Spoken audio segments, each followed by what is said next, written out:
Salam sehat, tetap semangat. Kembali kita bertemu.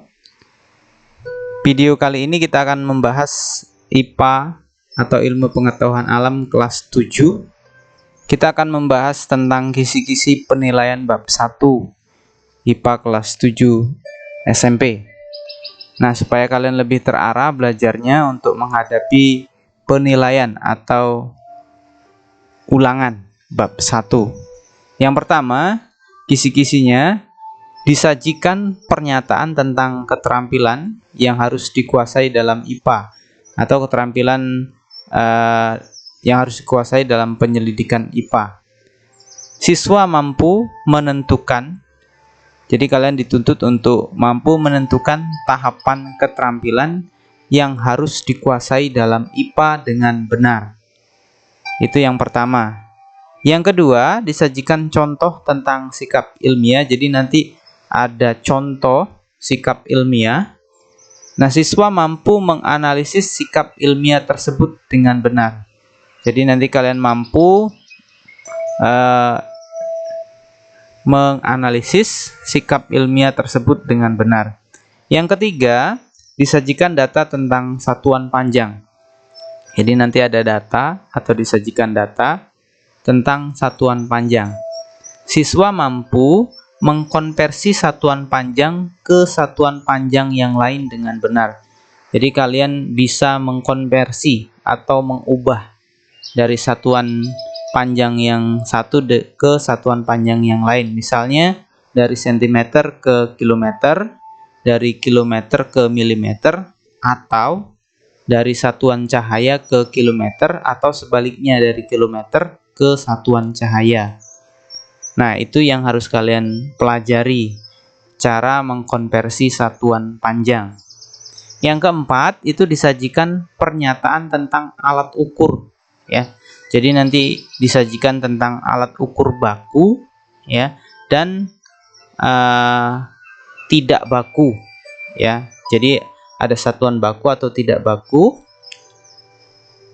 Nah, siswa mampu mengidentifikasi alat ukur tidak baku atau satuan tidak baku dengan benar.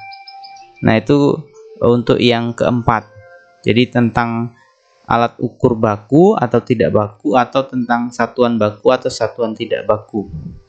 Yang kelima, disajikan data tentang alat ukur besaran tertentu. Jadi nanti ada alat ukur yang berfungsi untuk mengukur suatu besaran. Nah, siswa dapat atau mampu memilih alat ukur dengan besaran yang diukur dengan tepat. Jadi memilih alat ukur dengan besaran yang diukur dengan tepat. Itu yang kelima. Yang keenam, disajikan data tentang besaran. Jadi ada data tentang besaran pokok ataupun besaran turunan. Siswa mampu menentukan besaran pokok dengan benar.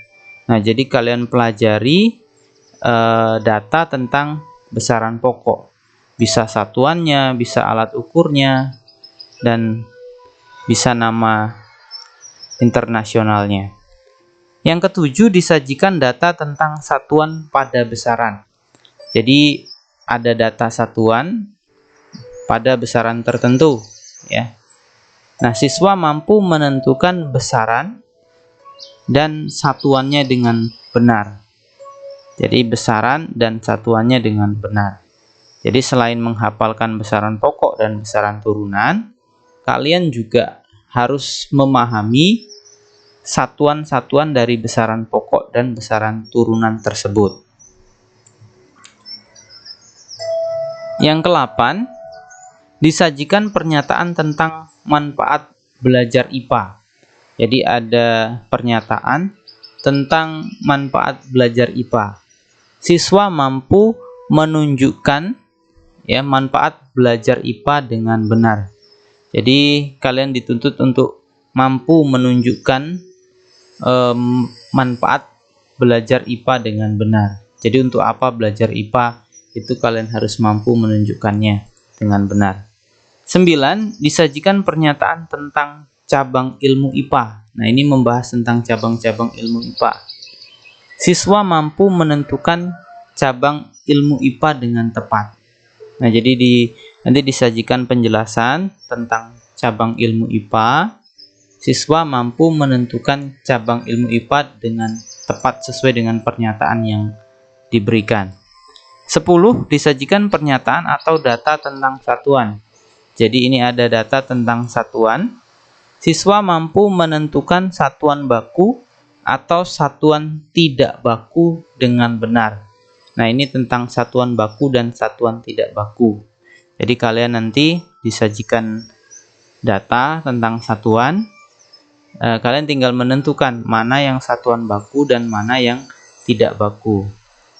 11. Disajikan data hasil pengukuran. Jadi ada data hasil pengukuran. Ini bisa pengukuran massa, ya, pengukuran panjang, atau alat ukurnya bisa neraca Ohaus, bisa mikrometer skrup, bisa jangka sorong, dan lain-lain, ya. Jadi hasil pengukuran berdasarkan alat ukur tertentu. Nah, siswa dapat atau mampu menghitung hasil pengukuran dengan benar. Jadi dari data hasil pengukuran itu kalian dituntut mampu menghitung hasil pengukuran dengan benar. Nah, ini tolong disaksikan kembali video sebelumnya tentang soal dan pembahasan. Di situ Bapak sudah jelaskan tentang cara menghitung hasil pengukuran dengan berbagai alat. Nah, ini agak banyak soal yang menghitung hasil pengukuran ini, jadi kalian harus banyak belajar. 12. Disajikan pernyataan tentang pengukuran. Jadi ada pernyataan tentang pengukuran. Siswa mampu menentukan alat ukur yang tepat yang digunakan untuk mengukur benda yang diamati. Jadi ini disajikan tentang pengukuran, jadi tentang pengamatan suatu benda. Nah, kalian mampu menentukan alat ukur yang tepat yang digunakan untuk benda yang diamati. Ya. 13. Disajikan data tentang besaran. Ada data tentang besaran. Siswa mampu menunjukkan besaran turunan dengan tepat. Jadi kalian diminta untuk menunjukkan besaran turunan dengan tepat. Nah, demikian kisi-kisi penilaian bab 1 secara garis besar. Bapak harapkan kalian bisa belajar dengan maksimal dengan panduan kisi-kisi penilaian bab 1. Jadi untuk ketuntasan minimal atau KKM untuk kelas 7 bab 1 ini adalah 75. Jadi kalian harus mencapai nilai minimal 75. Jika tidak mencapai nilai 75, nanti akan diadakan remedial atau perbaikan nilai. Jadi silahkan belajar secara maksimal, tetap semangat, tetap jaga kesehatan. Ya. Terima kasih. Selamat belajar.